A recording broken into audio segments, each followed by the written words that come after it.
How in Massachusetts driver's license is not going to be allowed by Homeland Security as identification. Yes. What is the story behind that? Because they give them away? Because they're not engaging in any kind of security. You know, it's really weird. I have two daughters that have just gotten their licenses in the last year, and they had to come up with all sorts of. I mean, they had to come up with the usual stuff, the driver's ed certificate, the birth certificate, all this stuff. You know, Uncle Omar. What's your name? Uncle Omar. Hey, that's good enough for us. That's all they do. That's all they do.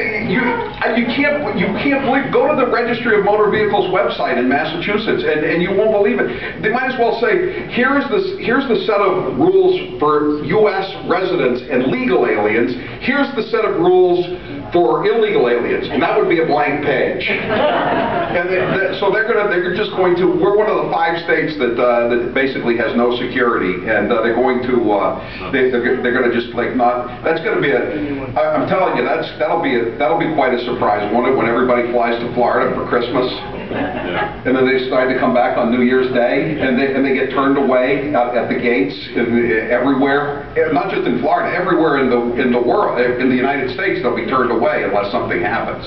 They won't do it, and they won't do anything. Just like they won't do anything about secure communities. I'm sure New Hampshire's part of secure communities, right? I mean, this is a very, very controversial program. It enables the local cops to interact with the federal immigration agencies and law enforcement agencies to determine if a violent criminal is an illegal alien, so that the illegal alien can be deported from the United States. Racial profiling, xenophobia, all that good stuff, you know? Yes? Well, Howie, I want to ask a serious question. I mean, you brought it up, and it's you think about the 51-49%. I mean, we are a nation that is becoming an entitlement nation. And it's about the mindset of Americans. How do we turn this around? I mean, I'm scared to death of this presidential election. I mean, I've told people I'm moving to New Zealand if Obama wins. I'm scared to death. I mean, we have got, I feel like we've got just a few years, or we're done as a nation. Yeah. I don't know. I mean, you know, all these, you read the stories in the Wall Street Journal about all these people that are going on to disabilities. SSDI has like doubled, I think, in 6 or 7 years, and it's amazing that people seem to develop these disabilities just when their 99 weeks of unemployment runs out.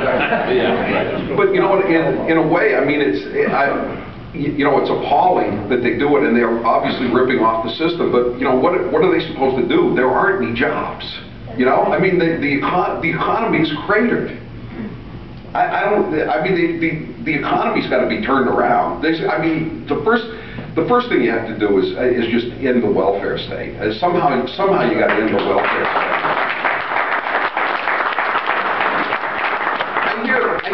I hear from people, you know, in Massachusetts until 1967, it was, and I think it's the same in New Hampshire, or maybe you guys are trying to do it now, the cities and towns had responsibility for welfare. So in other words, any welfare that you were collecting came out of your neighbors' pockets or their property taxes. So everybody was very, very concerned. I got a call after one of the EBT columns I wrote from a guy in East Boston. He was of Italian descent. He said his father died in 1939, and they had to go on welfare. His mother was ashamed to go on welfare for 6 months, but they were starving. She finally went on welfare, city of Boston, and they had a woman called Miss Governor. Miss Governor would come there, and she would come into the house, and she would open up the linen drawers and count the number of linens that they had in there to make sure that they weren't using too much money. Now that's obviously going too far, but there's got to be something in between. They bought a radio. Back in those days, everybody bought radios on time, you know. And so they would put down 50 cents for a radio, and then they paid 50 cents a week. Well, now first of all, think of the big screen HD TVs that your average EBT recipient is now. But every time, but they would have to, every night they would listen to that radio, and then at the end of the evening when they went to bed, they would unplug the radio and take it downstairs to the person who worked, because if Miss Governor came in unannounced, she might throw them off welfare because they had too much money. I mean, again, that's draconian, but we didn't have these problems that we have now. I mean, it's just obviously just gone way too far the other way. I think I read somewhere that over half the women under 30, over half the children they give birth to they're unmarried. They're illegitimate. And why should they get married? I mean, I'm getting old now, but sometimes I hear people say, someone who's 25, and they say, I'm getting married. I never say it, but I think, why? I mean, why would you get, you're setting yourself up. And it's spread across every strata of society. I don't know the answer, Senator. I don't know what the answer is, but I know the answer is not 4 more years of this.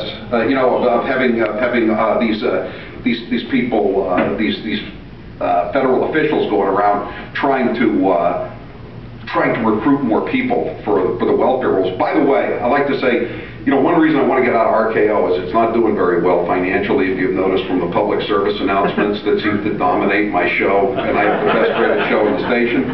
But I have to say, I don't want to take the rap.